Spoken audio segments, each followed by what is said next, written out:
by transcription. Colgate Dental Cream to clean your breath while you clean your teeth and help stop tooth decay. And Palmolive Shave Creams for a smoother, more comfortable way to shave bring you Our Miss Brooks, starring Eve Arden.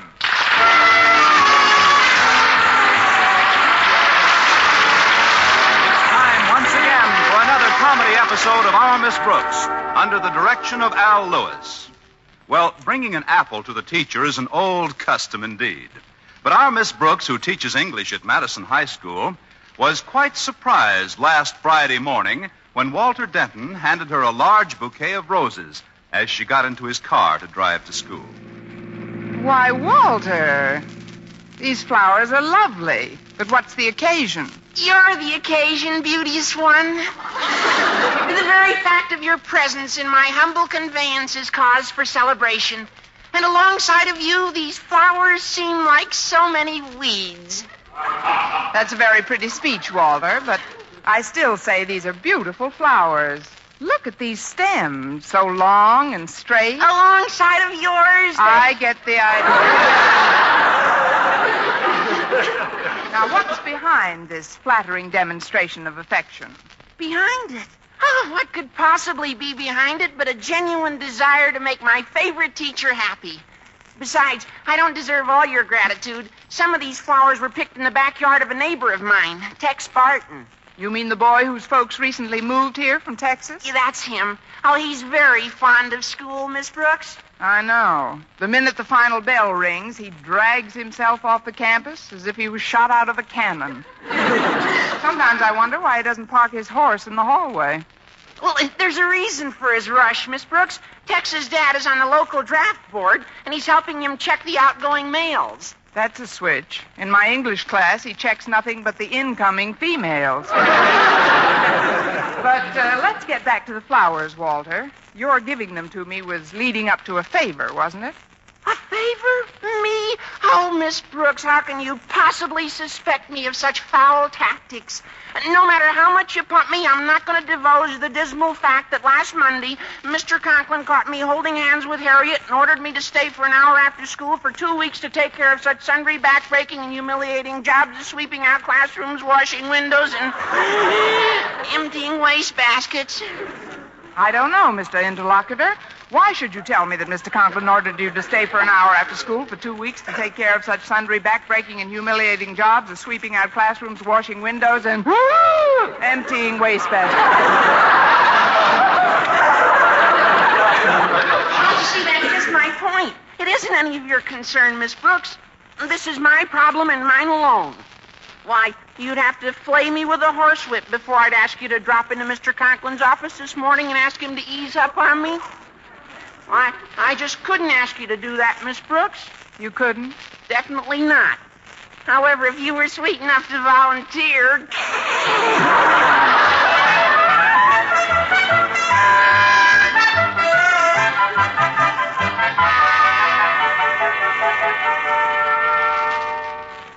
Have a seat, Miss Brooks. I'll be with you as soon as I get this fishing and hunting equipment unpacked.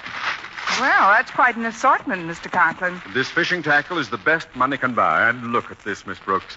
Isn't this fly rod a beauty? Oh, it's perfect. Anybody that couldn't catch flies with that has no talent. The reason I came into your office... Presently, Miss Brooks, presently. I can hardly wait to try this stuff out at Crystal Lake over the weekend. I'm leaving right after school. $200 worth of sporting goods. And I could never have afforded it without consummating one of my shrewdest transactions this week. Would you like to hear about it, Miss Brooks? Well, frankly, I'll tell you. Do you remember the extra car I've had in my garage for, these many months? The bargain I told you I'd relinquish? You mean the 1928 Hupmobile? The same. Well, the other day I found a customer for it. That's the car you were going to show me when I was visiting you and Mrs. Conklin one afternoon, isn't it? Yes. Did I show it to you? No, it was too ill to accept visitors that day. Hardening of the crankshaft had set in. Well, confidentially, it has no motor, but I neglected to mention that fact to my customer. But what did you tell him? I merely informed him that I had misplaced the ignition key and that he may pick up the car this afternoon. By then, I'll be on my way to Crystal Lake with his check for $200 already in my pocket. But, Mr. Conklin, that doesn't sound very ethical to me. All's fair in business, Miss Brooks. Remember that. Now, I'd like to write my customer some sort of a cheer-up message and leave it pinned to the tow rope on the rear axle. But before I can write anything, you will have to walk over to the supply room and get me some stationery. I'm all out. Yes, sir, but first, may I say a word in behalf of Walter Denton? If it's a word that accurately describes him, it'll only serve to embarrass the both of us. Please, sir. He told me you gave him 2 weeks' detention for holding hands with your daughter. And you're displeased with my decision in this matter? Mr. Conklin, I don't mean to encroach upon your authority, but all I ask is, does the punishment fit the crime? Perhaps not, but that can be adjusted. Instead of 2 weeks' detention, I'll give him a month. A month picking up waste baskets and emptying them into an incinerator? I'm glad you reminded me. I want Denton to move the incinerator away from the fence. Fence? There's no fence near our incinerator. I'm glad you reminded me. Denton has always struck me as being the sort of boy who could build a first-rate fence. But, Mr. Conklin, how can Walter possibly find time to complete all these extra tasks? I see what you mean, Miss Brooks, and I do want to be fair about this matter. I tell you what, instead of a month, I'll extend his detention period to 6 weeks. Now, get that stationery and hurry back. Oh, but Mr. Conklin, please. Yes, sir. I'm sorry, Walter, but... Yeah, I know, Miss Brooks. With the transom open, I could hear the entire sickening conversation.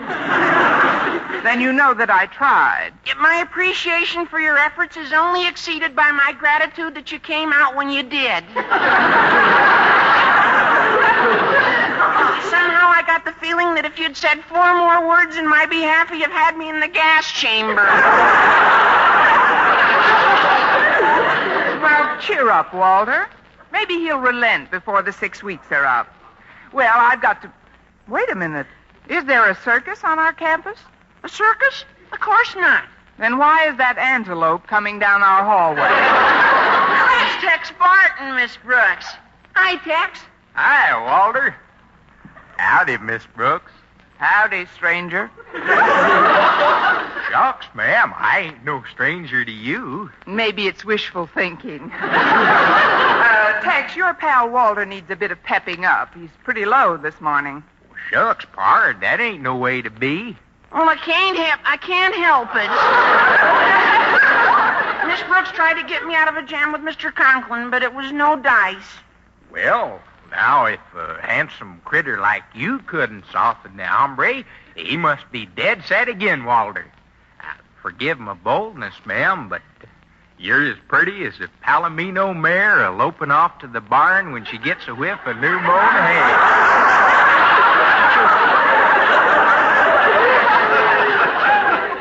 What can I say, Tex, after I've said... Well, you'll have to excuse me, kids. I've got to lope over to the supply room and get Mr. Conklin some writing paper. See you in class later on. Yeah, goodbye, Miss Brooks. Adios, mi chiquita. Say, Walter, would you keep these papers in your briefcase for me? I forgot mine. Oh, sure, Tex. Say, these are a bunch of blank induction notices, aren't they? Yeah, uh-huh. I gotta bring him to my pa down to the draft board after school. Yeah, wait a minute. I've got an idea. If old Marblehead thinks he's going fishing at Crystal Lake while I do a lot of menial jobs around here, he's got another think coming. Now, where's that pen of mine? Here we are. Walter, what are you gonna do? I've already done it. I wrote Mr. Conklin's name on this induction notice. Now we'll slip it under his door and beat it.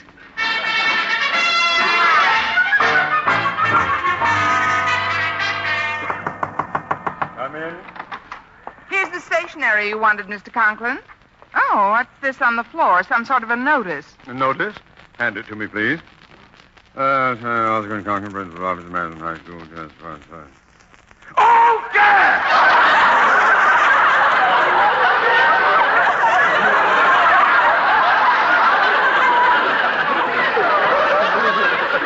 What does it say, Mr. Conklin? It says, greeting.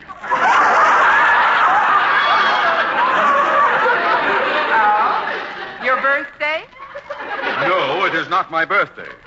These greetings inform me that I have been selected for training and service in the armed forces of the United States. You?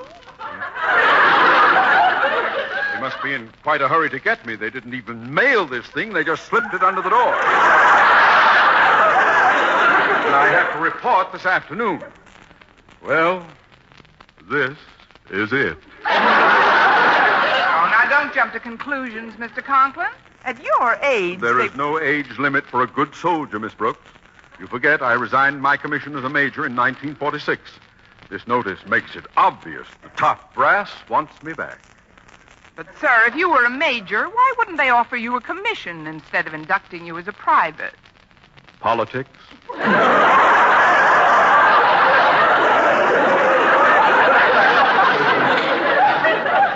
Besides, mine not to reason why. I'll miss my life here at Madison. No more meetings, no more books. No more teachers' dirty looks. I still can't believe that our military situation is so desperate that...